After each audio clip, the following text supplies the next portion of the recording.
Bonjour à tous, bande de fans de catch, ici Kozak. Et je viens de me prendre une masterclass dans la gueule. Avant toute chose, si vous n'avez pas vu le segment qui est trouvable directement sur YouTube, donc vous tapez juste vous tombez sur le full segment dont on va parler, le segment entre Le Rock, Roman Reigns et Cody Rhodes. Si vous ne l'avez pas vu, ce que je doute, allez voir ce segment absolument avant de regarder cette vidéo.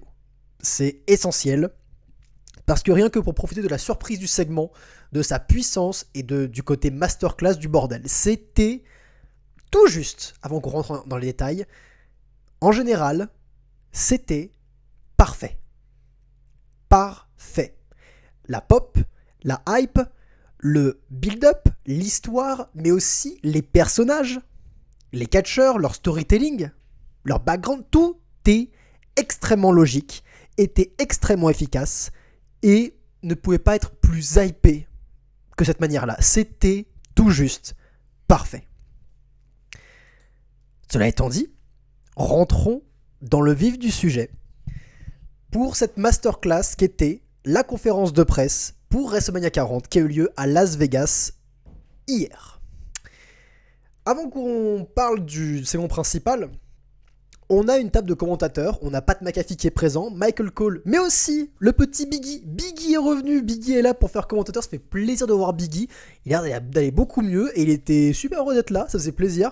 Et accompagné de Biggie, on a le Punk de Chicago, CM Punk, qui est présent aux commentaires et qui va nous rappeler plusieurs fois dans la soirée pourquoi c'est toujours un excellent commentateur et pourquoi même blessé, il peut profiter à la WWE. On parlera de Punk à la fin, toute fin de la conférence de presse où il a fait 2-3 petites répliques qui m'ont fait vraiment rire. Mais rentrons dans le vif du sujet, parce qu'on a eu aussi des face-offs intéressants. Vous savez quoi, je vais les évacuer. On a eu des face-offs intelligents entre Rhea Ripley et Becky Lynch qui hype WrestleMania, et pour moi c'est le meilleur affiche pour Rhea Ripley, c'est bien son adversaire Becky Lynch, mais qui doit déjà gagner l'Elimination Chamber. On verra si elle y arrive, je pense qu'elle y arrivera, je pense que ce sera notre match féminin pour WrestleMania qui sera très prestigieux, il n'y a pas de souci à ce niveau-là. Mais bref, on est là pour le vif du sujet. Seth Rollins va faire son entrée. La musique, les pas de danse, des chaussures blanches ridicules, comme d'habitude, la foule pop, et Seth va encore faire une promo de visionnaire, de révolutionnaire. Il commence à faire sa promo que je n'aime pas, le Seth Rollins que je ne peux pas saquer, celui qui danse, celui qui fait comme ça, je suis un révolutionnaire. Il commence à faire sa promo à la con.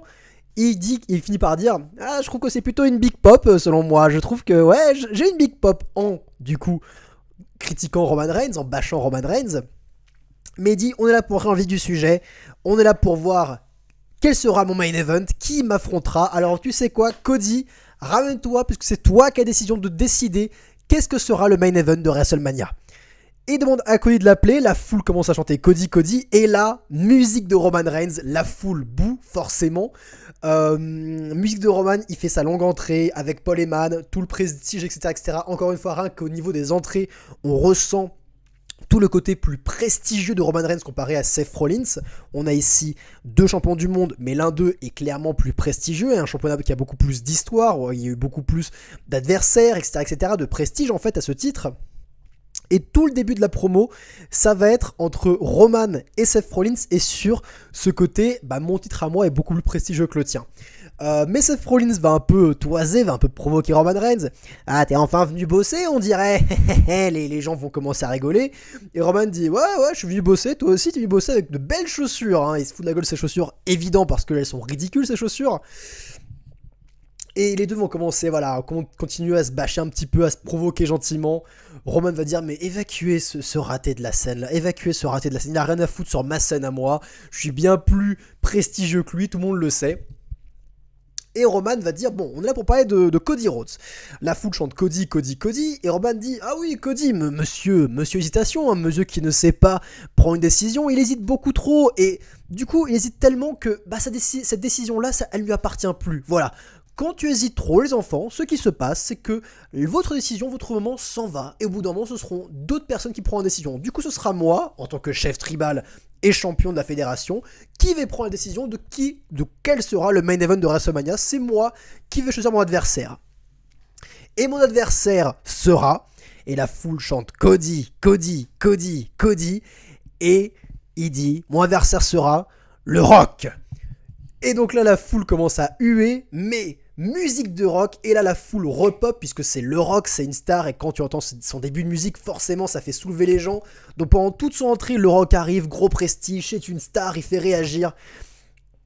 Et dès que sa musique se coupe, la foule commence à huer comme pas possible, elle va le huer sans s'arrêter, et il va commencer à avoir une sorte de duel dans les chants qui vont faire We want Cody, et d'un coup No we don't, we want Cody, no we don't, et la foule est on fire. Le Rock ne peut pas en placer une. Dès que le Rock avance le micro vers sa bouche, la foule hue de plus belle et les chants sont de plus en plus forts, et le Rock joue avec ça.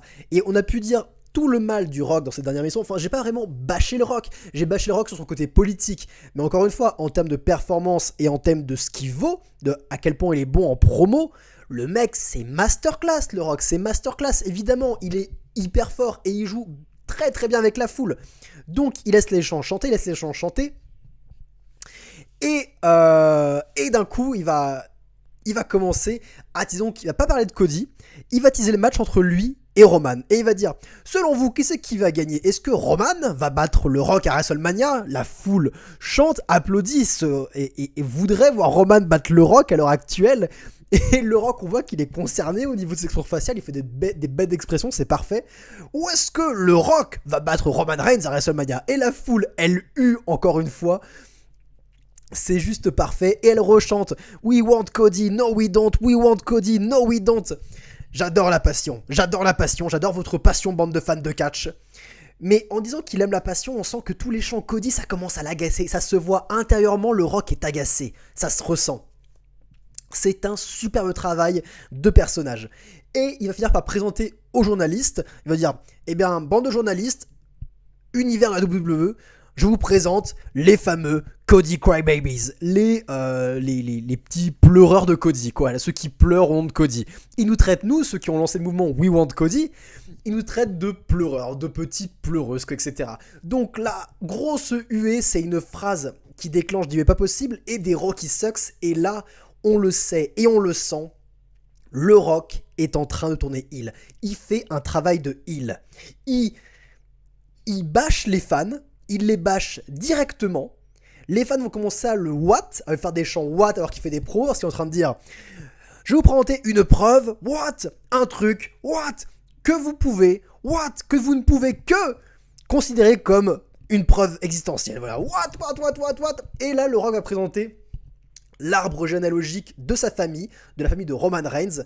On a les deux côtés de la famille, et il va dire voilà notre famille comme elle est importante, du côté de Roman, de mon côté à moi, il y a un paquet de noms qui ont participé à l'histoire du catch. Des noms extrêmement importants des deux côtés, c'est la famille la plus importante.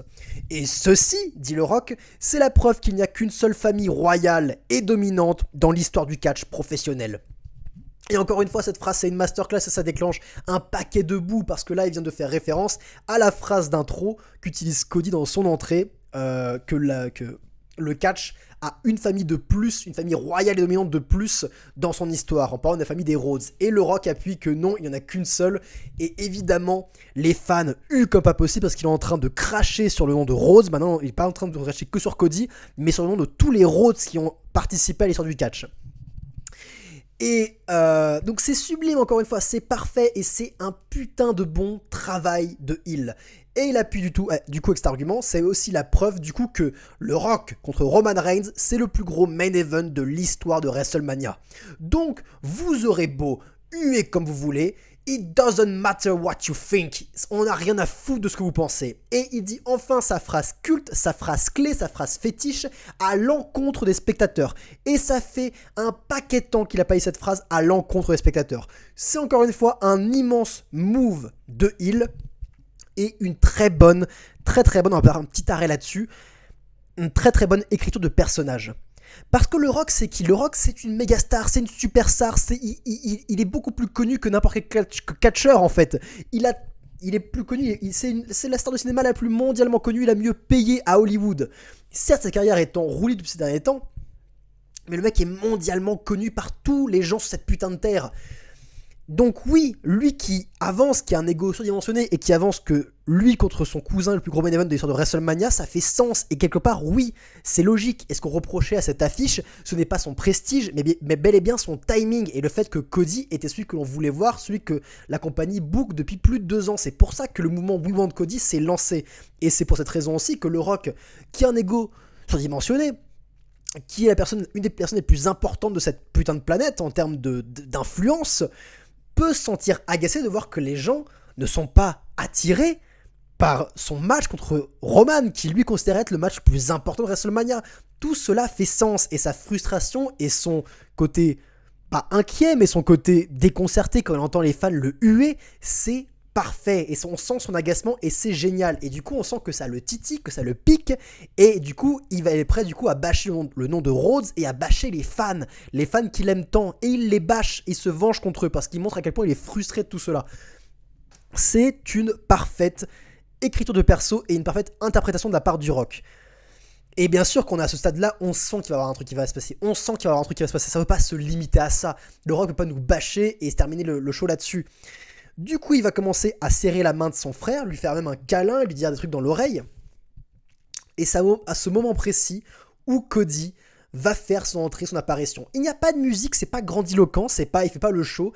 Il arrive, le micro en main, sans musique, en disant « Attendez. » Comme s'il arrivait sans que ce soit prévu. C'est parfait, ça rajoute beaucoup de réalisme. C'est comme si la chose, c'est comme si Cody entendait tout ça dans les coulisses, en mode non, ça va pas se passer comme ça. Et il se vient et il prévient personne. Et on est en train d'avoir affaire à un segment qui est de plus en plus réaliste, qui fait tangible. Les persos sont tellement logiques et efficaces, et on sent tout le côté business, pourriture qui englobe tout ce segment. On sent tout le côté politique dans ce segment, et on sent le côté beaucoup plus à part de Seth Rollins et Cody Rhodes, qui ne sont pas impliqués dans cette histoire, et qui ne pourront pas être impliqués dans cette histoire. On le sent, tout ce côté business pourri de l'intérieur, et ça rajoute énormément de réalisme, beaucoup de politique à tout cela. Bref, c'est juste parfait, ça rappelle les meilleurs segments de l'UFC justement. Cody arrive, les fans pop comme pas possible, et il va pointer du doigt Roman Reigns et le Rock, et va faire ceci là, c'est du bullshit, c'est n'importe quoi, c'est une blague. Et il va commencer à incendier Roman Reigns. Depuis quand, toi, Roman, tu penses que tu as le pouvoir de déterminer qu'est-ce qui sera le main event ? À l'heure actuelle, t'as beau être le chef tribal, le patron de la Bloodline, c'est mon pouvoir. J'ai gagné le Royal Rumble. C'est moi qui décide, c'est moi qui prends la décision de qu'est-ce que sera le main event, qui c'est que je vais affronter à WrestleMania. Et j'ai pris ma décision. Et il se tourne vers Seth Rollins, il le regarde, et d'un coup il se retourne de nouveau et pointe du doigt Roman Reigns.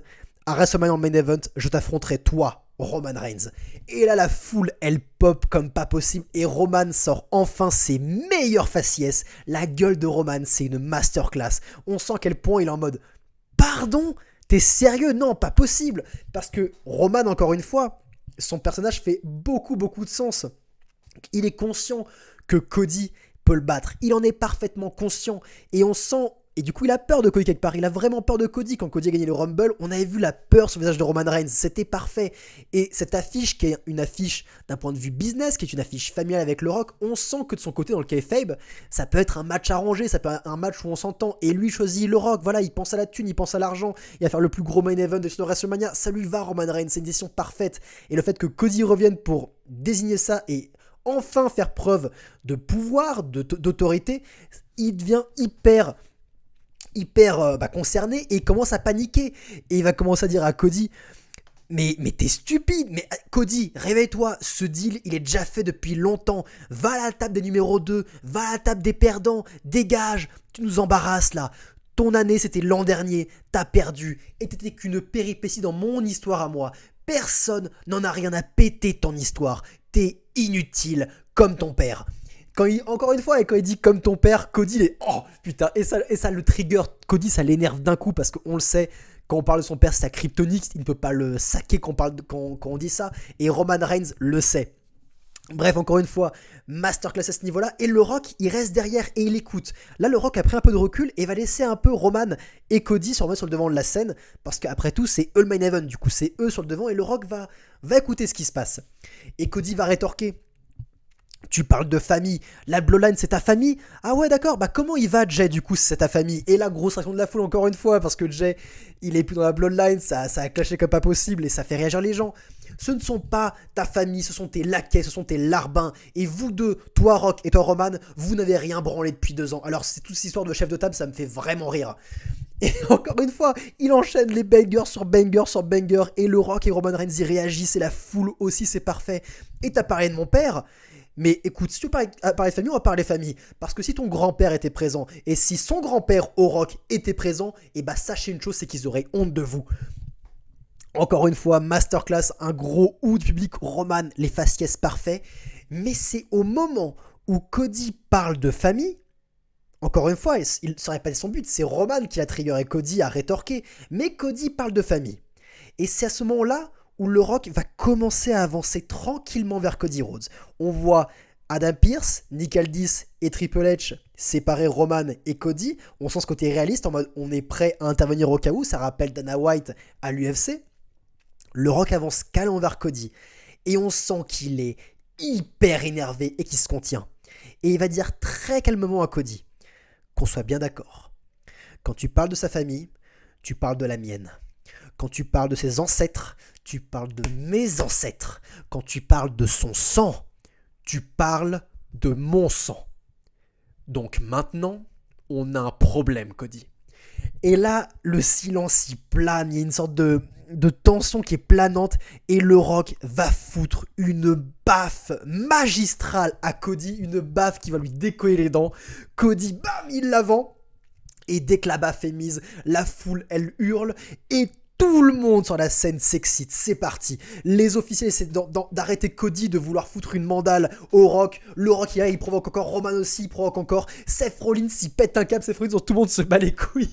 Il pète un câble, il fait « Putain, comment oses-tu, espèce d'enculé? D'où tu frappes comme ça ?» Tout le monde essaie tout le monde s'insulte, il y a beaucoup de moments qui sont coupés, du coup beaucoup d'insultes qui sont coupés à l'audio. Et c'est le bordel, c'est le chaos. Et enfin, encore une fois, c'est du catch. Ça, c'est du catch. Et ça, c'est putain d'excitant. Ça rajoute une sorte de crédibilité, ça donne envie de voir une multitude d'affiches. Le main event est hypé, c'est réaliste, c'est tangible, on y croit. C'est pas du bullshit scripté, c'est pas un truc qui est chorégraphié, c'est pas un truc dont on croit pas. On croit à tout ce qui se passe. On a envie de voir ces enculés se foutre sur la gueule. On a envie de voir ça. C'est le sbeul le plus total. Le Rock, il est frustré. Le Rock, il dit plusieurs fois fuck tout seul. Il est vraiment énervé à ce qui se passe. Il est énervé de la réaction de la foule. Il est énervé que ce petit con de Cody Rhodes ait pris sa place. Bref, c'est une putain de masterclass. Je vais vite fait évacuer le reste, comme ça on pourra parler après de tout expliquant en termes de personnages et de ce que j'ai pensé en détail. Mais plus tard, on va aussi avoir Triple H qui va être dans les coulisses et qui va faire une interview pour une intervieweuse à WWE.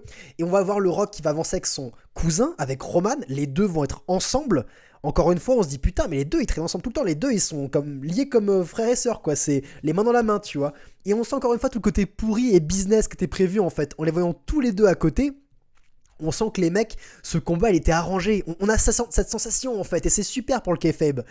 Et le Rock, dès qu'il va croiser Triple H, il va me dire « Toi, t'es vraiment qu'une merde. T'as intérêt à arranger ça. T'as intérêt à arranger ça. Je veux plus voir ce petit fils de chien. Je veux plus le voir. » Il recommence à insulter Cody. Il dit que c'est du bullshit, etc. Et là, encore une fois, on voit la vraie facette du Rock.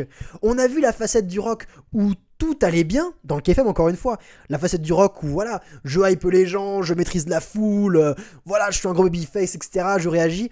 Mais on a vu l'autre facette du Rock. La facette du Rock quand il est frustré, quand il est provoqué, quand il est insulté. Et cette facette du Rock, c'est une pourriture. Une pourriture qui n'hésite pas à frapper des gens, qui n'hésite pas à insulter, à dire réglez les problèmes, j'en ai rien à foutre de votre gueule, vous réglez tout ça. Bref, on a vu la vraie facette du Rock. Et c'est putain de bien, c'est parfait, ça fait ultra sens. Oh putain, Une masterclass. Une masterclass à tous les niveaux. Et avant qu'on parle encore en détail de tout ça, de tout ce que j'ai pensé, je vais dire mon avis tout de suite. Je pense sincèrement que si le mouvement We Want Cody n'avait pas eu lieu, s'il n'y avait pas eu ce backlash sur le Rock, je pense sincèrement que ce segment n'aurait jamais existé. Je pense toujours que le plan d'origine, ce qu'on a vu à SmackDown la semaine dernière, où le Rock a volé le spot de Cody Rhodes, qui coïncidait avec la signature avec TKO, etc., je pense sincèrement que c'était les plans originaux. Mais le backlash a été si gros, si important, et a tellement duré dans le temps, une semaine en tout, c'était pas genre juste à Raw, ça a perduré, et les gens ont hué Rock en direct, face à lui, ils l'ont hué.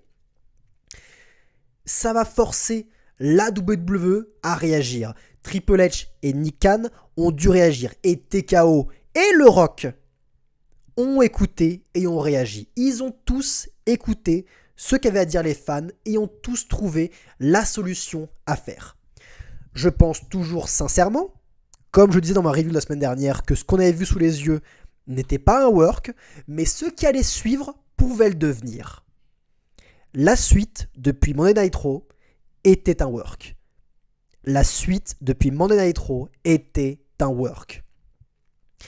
Et je trouve ça génial que le Rock, on avait tous peur de l'autorité et de l'influence et du pouvoir du Rock. On a tous eu peur de ça. Je suis content que le Rock ait accepté de tourner heel. Parce que je faisais mention de ceci dans une vidéo, je disais que si le Rock veut conserver une position de babyface, de star face, il doit absolument présenter des formes d'excuses aux yeux des fans.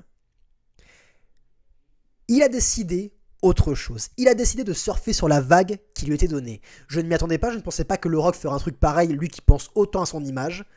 Mais il a surfé sur la vague des haters, des gens qui ne pouvaient plus saquer, qui voyaient très bien que le Rock crachait sur Cody Rhodes, pour surfer sur une vague rafraîchissante, le retour du Rock heel. Le Rock qui fait sens. Évidemment que le Rock est censé être un heel, maintenant qu'il a une position d'homme de pouvoir, qui a de l'influence. C'est logique.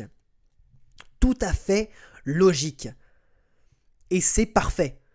Et on a le babyface parfait, Cody Rhodes, qui s'est battu, qui dans le kayfabe a gagné 2 fois la Royal Rumble. Le mec se bat, sort ses tripes, se bat avec un pec pété. Lui, ce n'est personne, ce n'est pas une star. Il n'a pas le pouvoir de prendre les décisions. Il doit se battre pour obtenir le pouvoir et pour contrecarrer les gens qui ont du pouvoir de base. On a un vrai putain de babyface. On a un heel en Roman Reigns qui est le champion à abattre, la personne à abattre. Et maintenant, on a le Rock, une star qui clairement utilise son influence et son autorité pour saborder les plans de Cody Rhodes. Un électron libre, une star qui, on ne sait pas comment elle va réagir. On ne sait pas comment elle va réagir. Est-ce qu'elle va s'ajouter au match? Est-ce que le match sera un triple threat? Est-ce que le Rock va essayer d'être arbitre spécial dans le but de profiter à Roman Reigns? Est-ce que... plein de choses. Est-ce que le match va rester en tant que tel un 1 versus 1? Qu'est-ce qui va se passer? Le Rock est devenu le parfait électron libre. Et la WWE va jouer avec ça. Mais ce qui est officiel maintenant, c'est que Cody affrontera Roman à WrestleMania, quoi qu'il arrive. Et c'est fantastique. On y est enfin. C'est mérité. On aura ce match à WrestleMania et Cody pourra, nous l'espérons tous maintenant, terminer son histoire. Si on rentre dans les détails maintenant, tout était parfait. Cody Rhodes qui retourne sa veste, parce qu'il le mérite, il s'est fait avoir, il s'est fait laver le cerveau par le Rock, et il a bien réfléchi, et il a pensé à lui, il a pensé à ce qu'il méritait, et il va incendier Roman, et il va incendier le Rock, il va pas hésiter à trash talk le Rock, ce que tout le monde voulait voir. Cody a fait un super travail de babyface. Roman, les faciès sont toujours... Personne ne rivalise Roman sur les faciès. Personne ne rivalise avec Roman sur les faciès. Il a les meilleurs faciès du putain de business et j'adore quand le mec il tire des gueules pas possibles. Ça me fait hurler de rire à chaque fois. Le Rock, clairement le personnage le plus intéressant de tout ce segment. Il était tellement intéressant que maintenant, je vous l'annonce, si le Rock s'ajoute au match à WrestleMania, je m'en fous. Et même peut-être qu'il sera une plus-value.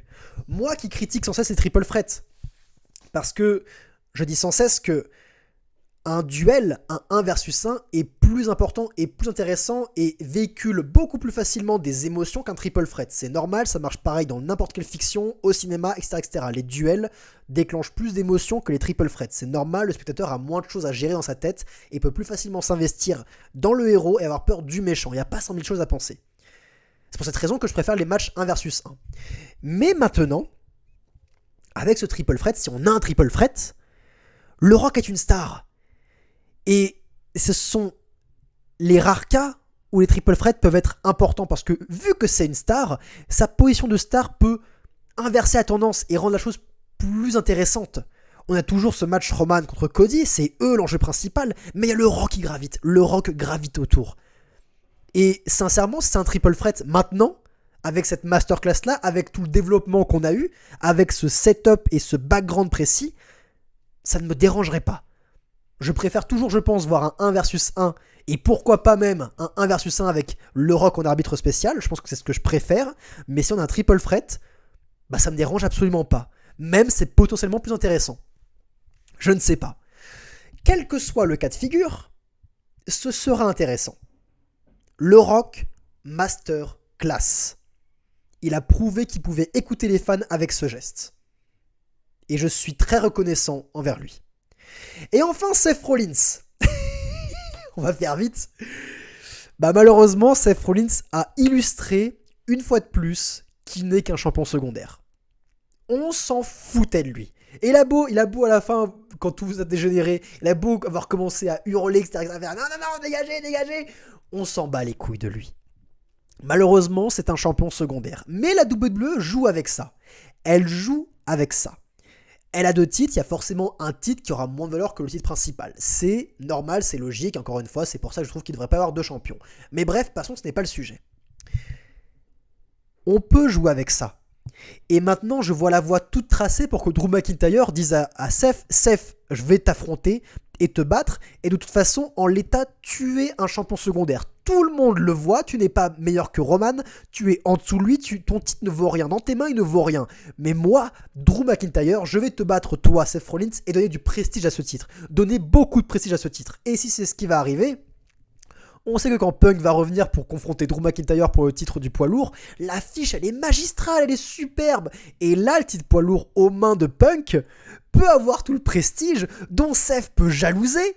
Voir que son titre a beaucoup plus de prestige que quand lui l'avait dans les mains. Bref, encore une fois, ce côté titre secondaire, même si j'ai beau le dénigrer parce que je trouve que c'est dommage, forcément ça enfonce des catcheurs, la WWE peut jouer avec ce titre secondaire pour que cela donne du grain à tous ces personnages. Drew McIntyre, Seth Rollins, CM Punk.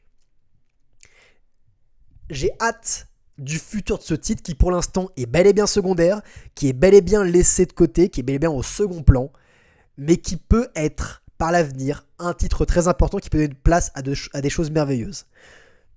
Nous verrons bien ce qui se passe à ce niveau-là. Qu'est-ce qu'il y a à mentionner d'autre ? Le fait que tous les gens commençaient à critiquer énormément la WWE. Bah oui, Triple H fait un travail de starbé depuis 2 ans pour rendre ce produit de nouveau hyper intéressant, de faire revenir le catch, des segments qui font penser au catch d'antan, le vrai catch, celui qui fait réagir, celui qui est réaliste, celui qui fait bouger les choses, qui fait réagir les gens. Je me répète, mais encore une fois, c'est ça le catch. C'est pas du bullshit scripté qu'on a eu pendant des années à la WWE et du bullshit aussi côté AEW. Le vrai catch, c'est des vraies paroles, des paroles qu'on peut croire, des personnes derrière lesquelles se ranger. Et on a eu ce retour-là, une véritable confrontation, des véritables tensions qui font sens et qui hype des grands matchs que tout le monde a envie de voir. Le catch est de retour. Et que ce soit un work, que tout cela ait été un work, ou n'ait pas été un work, que ce segment à SmackDown, moi je pense que c'était pas un work ce qui s'est passé à SmackDown, je pense sincèrement que c'est ce qu'ils voulaient faire à la base, et que c'était raté, qu'ils ont réagi. Mais que ce soit le cas ou pas le cas, la fédération s'en bat les couilles. Parce que soit les gens sont persuadés que depuis le début, la fédération connaissait les fans et allait réagir, prendre les bonnes décisions sur le long terme, leur a juste fait peur, soit elle a prouvé qu'elle écoutait les fans. Quoi qu'il arrive, la fédération, qu'elle écoute dès le début, ou qu'elle écoute, ou qu'elle se donne une image d'écouter les fans, au final, elle écoute les fans. C'est ce qu'elle fait au final. Elle écoute les fans. La WWE se donne une magnifique image avec ce move-là. C'est parfait. C'est parfait. J'ai assisté à une masterclass. C'est un des meilleurs segments que j'ai vu de ma putain de vie. Un des segments les moments les plus marquants. Et je sais déjà que je vais revoir ce segment. Je le sais que je vais le revoir ce segment. Parce que tout était trop bien. Et moi, ça me fait plaisir de voir des segments masterclass qui ne contiennent pas le Punk de Chicago. Comme quoi, d'autres personnes sont capables. Roman, Cody, Rock, masterclass. C'était une putain de masterclass. Quelle période pour être fan de catch. En parlant du Punk de Chicago, j'ai envie quand même de revenir sur ce qu'il a dit parce que il était commentateur, du coup il n'était pas présent sur les segments 3 sur YouTube pour voir ce que Punk disait. Il faut voir en streaming la conférence de presse. Et il disait à Cody, commençait à dire à Cody, du coup en commentaire, il disait pas directement à Cody, mais commençait à dire de Cody, putain, Cody il est trop diplomatique, putain, si moi je me fais gifler comme ça, mais je rentre dans le mec direct, quoi, je lui mets des pains, putain. Mais je suis content parce que depuis que je suis là, j'ai l'impression que, je sais pas, ça se bagarre, il y a une tension dans les coulisses, les gens sont énervés, et j'aime bien ça parce que c'est comme ça qu'on fait les choses, c'est comme ça qu'on dérange les gens, et je pense que j'inspire les personnes dans le fait d'agresser les gens en coulisses, etc., etc. Et quand il dit ça, il y a Biggie qui se met à exploser de rire, et moi aussi j'explose de rire quand j'entends ça.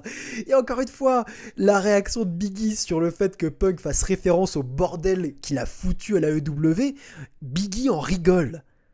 Parce qu'il sait que ce qui s'est passé, ce n'est pas grave.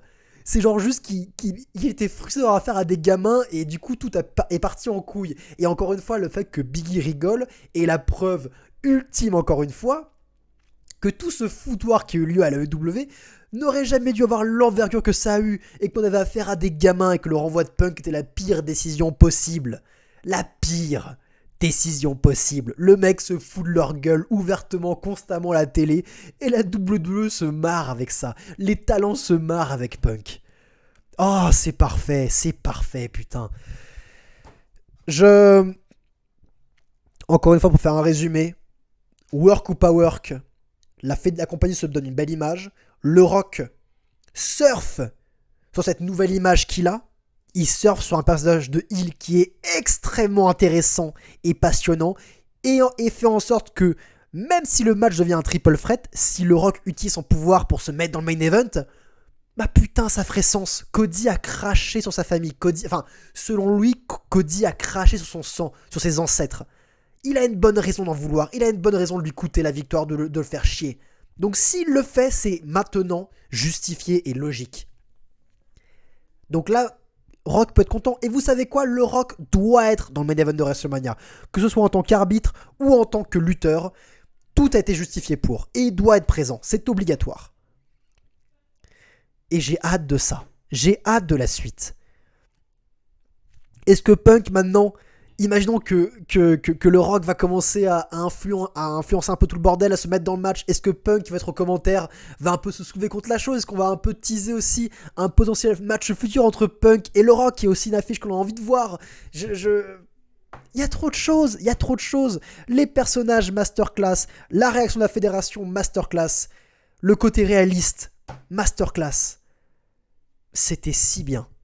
La foule, masterclass. We want Cody, no we don't. Rocky sucks, Rocky. C'était ouf. Et encore une fois, je suis heureux d'être fan de catch à l'heure actuelle.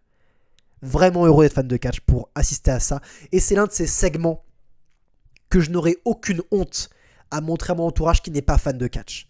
Mes colocataires, je pense que je vais leur montrer ce segment. Parce que c'est un segment que tout le monde peut aimer. Tout le monde peut aimer. C'est ça du putain de bon divertissement. Tout le monde peut accrocher à ça. C'est pas du bullshit. On est loin du catch fanfaron lunaire bizarre. C'est à ça que ça ressemble le catch. C'est à ça que ça doit ressembler le catch. C'est pour ça qu'on est fan. Pour ce genre de segment. Pour revoir ce genre de choses. Qu'est-ce que c'était bon. Je suis sûr que comme moi, vous avez tous hâte de voir ce match. Même si vous ne vouliez pas de Cody dans le main event. Il y a le Rock qui gravite. Le Rock est présent, et si le Rock s'immisce, Cody sera celui que vous voulez pas voir gagner, mais il y aura toujours quelqu'un à qui vous accrochez. Vous aurez toujours cette personne à qui vous accrochez. Et nous, fans de Cody, fans de l'histoire de Cody depuis le début, on va être archi fans du match. On a enfin notre protagoniste sur lequel s'attacher et une raison pour laquelle voir le main event. Je le redis, c'est le mot que j'ai le plus dans cette émission, mais masterclass. Dites-moi ce que vous avez pensé du segment dans les commentaires. C'était Kozak. Prenez soin de vous, bande de fans de catch.